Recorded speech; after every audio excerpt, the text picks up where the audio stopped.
r/NoSleep. Posted by u/sleepyhollow_101. The children in our family are cursed. If you were to look through my family history, you would find many strange occurrences, most of which my parents tried to keep as a secret from my younger brother and I. Unfortunately, in a family with circumstances such as ours, it's rather difficult to shield your children from the cruelty of life. In a family like ours, there are no secrets. I've gathered little information on our condition over the years. Most of it came from my grandmother, whose lips became looser as she got older. Your great-great-great-uncle Thomas was the first, she told me once, as she sat in a lounge chair on her front porch, smoking a cigarette after swearing me to secrecy. My parents were trying to make her quit. As her shaking fingertips flicked the ash away with expertise, she fixed me with a hard gaze in her hawk eyes. He ran out onto the train tracks and just stood there, watching the train come at him. They had to pick up pieces of his body across the county line. Ever since then, the story has repeated itself, in different ways and with different characters. As far as I know, that's where the curse began. If I had any skills in genealogy, I'd try to see if it went back farther, but I'm useless and, besides, records have a tendency to go missing after a few generations. Nonetheless, however it started, it's continued. There's one in each generation. When my mother was 10, it was her younger sister, Elizabeth. She jumped, but I'm not sure off what. My mother won't talk about it, and that's one subject my grandmother doesn't like to touch. I'm not sure I really want to know, anyway. Growing up, it hung as a shadow over my head. Mostly because my parents were always afraid that it was going to happen to me, or my little brother, Max. Of course, with my morose disposition and general introversion, I suppose I was the greater concern. Perhaps it would help you all if I spoke plainly. In each generation, a child in our family commits suicide. And nobody knows why. My parents started bringing me to a child psychologist when I was about 6 or 7. If it had been any other family, you would have thought they were overly protective and insanely paranoid. Unfortunately, they had every reason to be worried.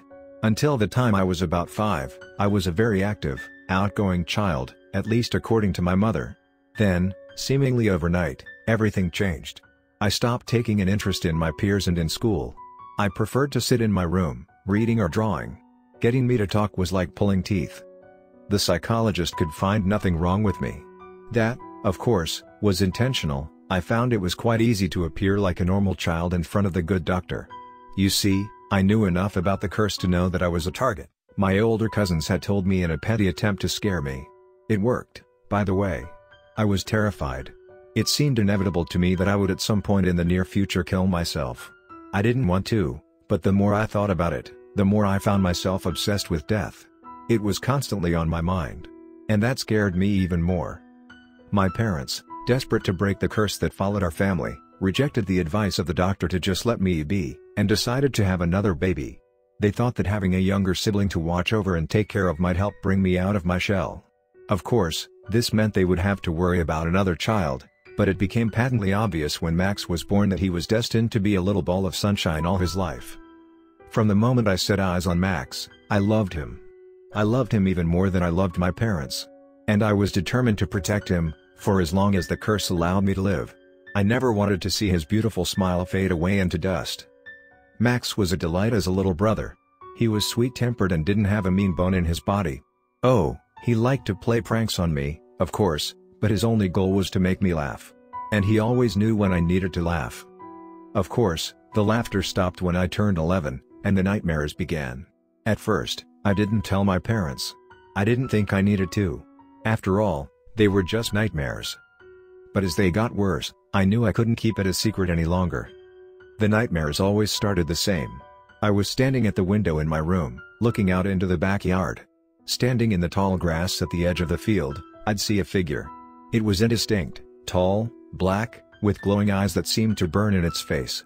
It looked towards me and then walked into the house. Then, all of a sudden, I'd be at the back door. The thing would walk in, but it wouldn't see me. Instead, it would begin to walk through the house, starting with the downstairs. I would trail behind, waiting to see what it would do. I'd watch as it dragged its nails across the walls, leaving little scratches in the paint. It would find its way to my parents' room. They slept on the first floor, and it would tap tap tap against their door, 3 times. Then, it would seem to lose interest, and it would move up the stairs. It would wander through the halls, scratching paint, humming to itself, something in strange minor tones. It would stop at my brother's door, and sniff at the wood as though trying to scent him. My flesh would crawl as it tapped experimentally on the door, and I wouldn't relax until it moved away. Finally, it would come to my door. It'd scratch, it'd tap, it'd stare. Then, finally, it would open the door and slip inside. Then, I'd wake up. At first, I'd wake up in a cold sweat, nervous and upset, but mostly okay. As time went on, however, the dreams became more intense. The monster/shadow/whatever it was became agitated. Its scratching began to leave gouges in the walls, it howled as it tapped on the doors. When it came to my room, it started to scream, pounding against my door, beating its body against the wood as though it was trying to kill itself. That's when I began to wake up screaming. That's also when I began to notice that there were scratches on the walls, deep gouges in the paint that told me that my dreams weren't entirely captive in my imagination. When I told my parents about the dreams, they came to the same conclusion that I had: the curse was coming for me, and they had to prepare.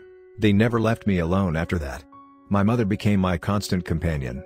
She sat in my room with me while I watched TV, worked on homework. After a few days, she stopped letting me go to school. She wanted to keep me home until this whole ordeal was over, whenever that was. The worst part about it, though, was that they didn't let me see Max anymore. My dad took care of him most of the day. He would take him out exploring in the woods near our house. There was a swimming hole somewhere out there and Max absolutely adored swimming. He was damn good at it, too.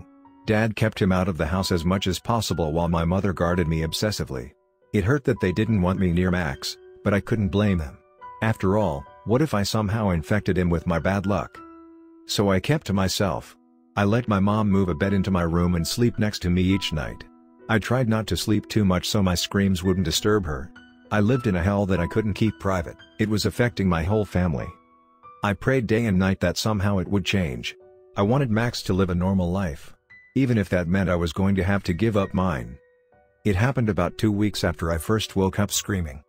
A slight sound roused me from sleep at about 3 in the morning. I glanced over to see that my mother was still sleeping soundly next to me.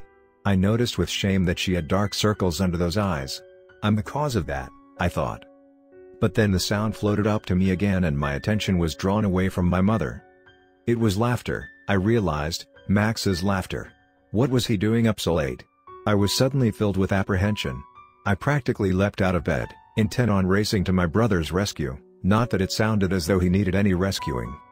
I paused as my hand touched the doorknob, suddenly pulling back as though the metal had burned me. What if it's a trap? I thought, fear starting to poke holes in my earlier bravado. The thing from my dreams could be luring me down, lying in wait for me to make one wrong move. But then I heard my brother again, calling for me by name, and I realized that I didn't care. So what if it was a trap? I couldn't leave Max to some dark fate on a whim. Besides, maybe it would be better this way. If I were to die that night, then Max could have a normal life without a cursed sister, without exhausted parents. If I was dying for that cause, well, I could live with that. As quietly as possible, I slipped out the door to my room, praying that my parents would forgive me for what I was about to do. As soon as I entered the hallway, I cocked my head and listened hard. Max's voice sounded far away, as though he was calling to me from the first floor. I crept down the stairs, but Max's voice still seemed so far away. I moved through the first floor, tracing my hands along the wall where the thing had gouged out the paint, wondering what was waiting for me. I heard Max's voice again, a little louder this time. Shelby. Shelby, come quick, I'm in the basement. I had made my way into the kitchen, which housed the basement door. It was ajar, and a soft light streamed from inside. I peered down the dark stairs, but I couldn't see my brother. Still, I knew that something was down there. Shelby, hurry up. Thomas wants to play. I want to play. You'll play with us, won't you, Shelby? A shiver crawled up my spine. What if this wasn't my brother? But it sounded like him. And I couldn't take any chances. If he was down there and something happened to him, I knew I'd never forgive myself.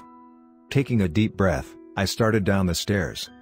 The first few steps I took slowly because I was still very afraid, the sinking feeling in my stomach telling me that I was sealing my own fate. The next few steps I took slowly because it felt like something was blocking the way. My legs seemed sluggish, as though they had been weighted down. I was practically sloshing through the air, trying to reach the bottom of the stairs. I was about halfway down the staircase when, suddenly, everything went dark and I started to scream.